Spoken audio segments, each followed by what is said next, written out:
AI 테마주의 시장에 관심이 온통 쏠리면서 담배 업종이 상승 모멘텀을 받기는 어려운 상황이지만 필립 모리스 인터내셔널 주가가 연초 이후 13% 상승하여 같은 기간 9.99% 오른 S&P 500 지수를 앞질렀습니다.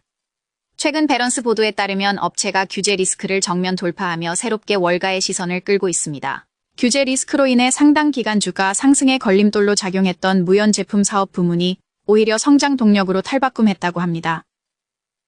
주요 외신에 따르면 지난 6월 30일 미국 식품의약청이 니코틴 파우치 브랜드 진의 20개 제품에 대해 위험 감소 담배 제품, 즉 MRTP 마케팅을 승인했습니다.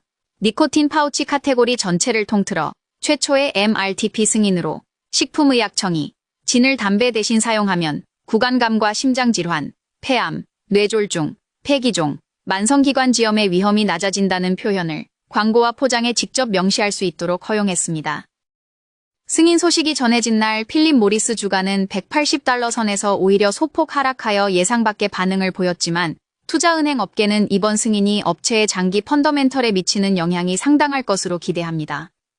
시장 전문가들은 이번 MRTP 승인이 갖는 상업적 의미가 단순한 마케팅 문구 하나를 얻어낸 데 그치지 않는다고 강조합니다.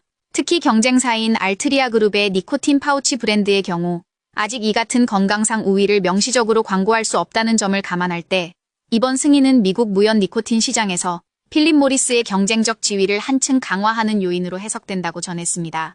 무연 전환 전략의 또 다른 축으로 꼽히는 가열 담배 시스템 아이코스, 역시 규제 리스크를 잘 넘기고 있다는 분석입니다.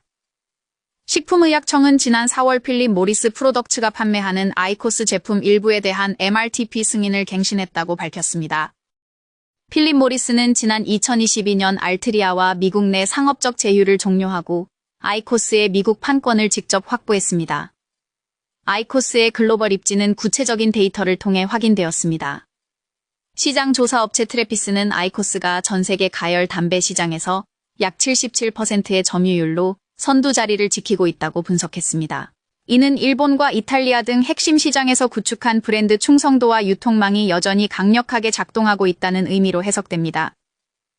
아울러 필립 모리스의 2025년 연차 보고서에 따르면 무연 제품에 대해 전용 규제 체계를 도입했거나 기존 판매 금지 조치를 해제한 국가가 85개국에 달했습니다. 특히 오랜 기간 승인이 지연됐던 대만에서의 아이코스 판매 허가는 최근 들어 가장 커다란 성과로 꼽힙니다.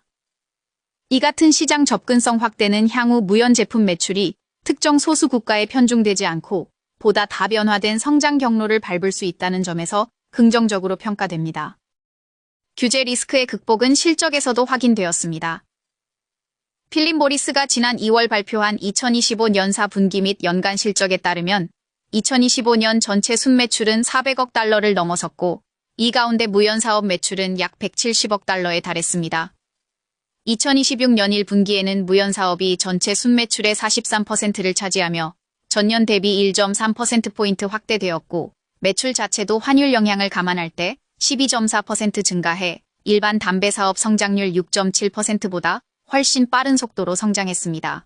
필립 모리스는 2026년 연간 유기적 순매출 성장률 목표를 5%부터 7%까지로 조정 영업이익 성장률을 7%부터 9%까지로 제시하며 무연 사업 확대를 성장의 핵심 동력으로 내세우고 있습니다. 니코틴 파우치 카테고리만 놓고 보면 성장 속도는 더욱 가파릅니다. 시장 조사 업체 더 비즈니스 리서치 컴퍼니는 보고서를 통해 글로벌 니코틴 파우치 시장이 2025년 66억 9천만 달러에서 2030년 238억 1천만 달러로 연평균 28.9%씩 급성장할 것으로 내다봅니다. 무연 제품의 매출 비중 확대는 수익성 개선과도 직결되는 사안입니다. 무연 제품, 특히 아이코스와 진은 전통적인 연소 담배 대비 구조적으로 높은 마진을 제공하는 제품으로 알려져 있습니다. 실제로 필립 모리스의 매출 총이익률은 2026년 1분기 기준 67.28%로 개선되었습니다. 업체는 실적 발표 자료에서 매출 총이익 증가율이 매출 증가율을 웃돌았고 이는 강력한 가격 정책과 영업 레버리지, 그리고 무연 제품 비중 확대에 따른 이른바 믹스 효과 덕분이라고 설명했습니다. 마진율 확대가 일회성이 아니라 무연 제품 비중이 늘어날수록 구조적으로 지속될 수 있는 흐름이라는 점을 시사합니다.